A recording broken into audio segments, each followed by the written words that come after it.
The way most of us build habits, it's fundamentally flawed, and control engineering shows us why. Hi everyone, my name is Amanda, and on this channel, we explore bite-sized science and frameworks needed to build a healthier life. I'm an engineer by training here in Canada, and I am genuinely excited to bring you today's video. But I'm going to give you a little bit of background. A few years ago, after my grandmother passed away, I decided I wanted to learn the piano. I wanted to play something in her memory, and plus I've always been excited around the piano. So for 2 weeks I practiced 2 hours every night. My motivation was high and I could conquer the world.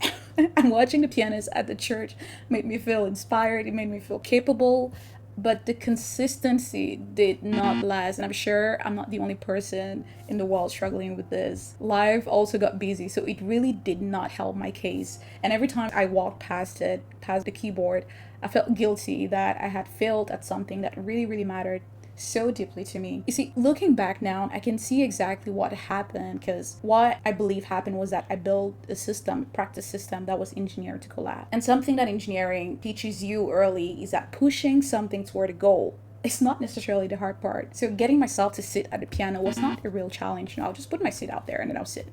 It was controlling how I approached the goal, and that maps almost perfectly onto why we slip out of our systems. In control engineering, when you move from point A to B, the way it settles depend on something we call the damping ratio. So here you have a plot, definitely a plot I borrowed from somebody on Google.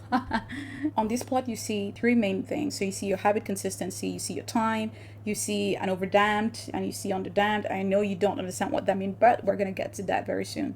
When you rely on pure motivation alone, you create an underdamped system. So observe very well how it's going. So you've got your big initial push, your big motivation, and also a big crash coming too afterwards. So it's the shape of most of our New Year's resolutions. So we're very motivated, 2 hours gym sessions, 7 hours on the piano. We're gonna read one book a week, and then for several months we actually just slip out of our habits. So we chase the immediate rush, and the environment around us keeps triggering old behaviors.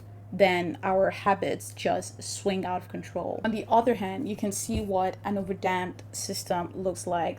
So too much friction and no momentum, really. It's just very flat. This is when you spent 6 months doing research. It could be the perfect shoe, or reading an article on what you said you were going to do, or watching every video on a YouTube channel before you actually get to it. Story of my life. I have definitely been underdamped with my YouTube channel for so many years. But anyways, another part here is the critically damped. So you're reaching to your target quickly, but without overshooting and without crashing and without stalling. The critically damped signal, it's what we want. That is what we want to stop quitting, to be consistent enough at our habits that it's so close to impossible to want to give up. And it doesn't mean that you will be perfect at what you do or at your practice. It's okay if you miss out on 10% of your entire year not doing it. You're still consistent because you've already done so much, and life happens. So in order for our habit framework to be critically damped, we need to do 3 initial adjustments. The first one is that we're going to lower the initial push. So a huge starting push guarantees an overshoot. You can remember what the overdamped system looked like.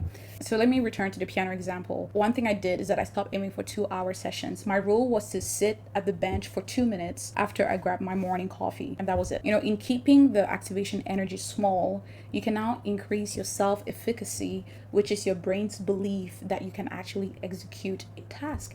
And doing that, just sitting at the piano, just drinking my coffee, you will see that, okay, well, might as well do something with my hands. Anyways, that worked for me. The second initial adjustment you should think about is that you need to add an internal and external damping. Micro goals shrink the swing by giving your brain quick, predictable feedback. An external damping, in this case, will be a habit tracking app or a friend who checks in a few times. Those parameters will keep your habit stable when your life gets chaotic or very out of hand. And the third is very general. Disrupt the cue. Your old behavior will fire automatically unless your environment changes. So you can choose to change the room, you can choose to change the time, you can even choose to change the object. Maybe I wasn't really meant to be playing the piano, maybe I should try the guitar or something.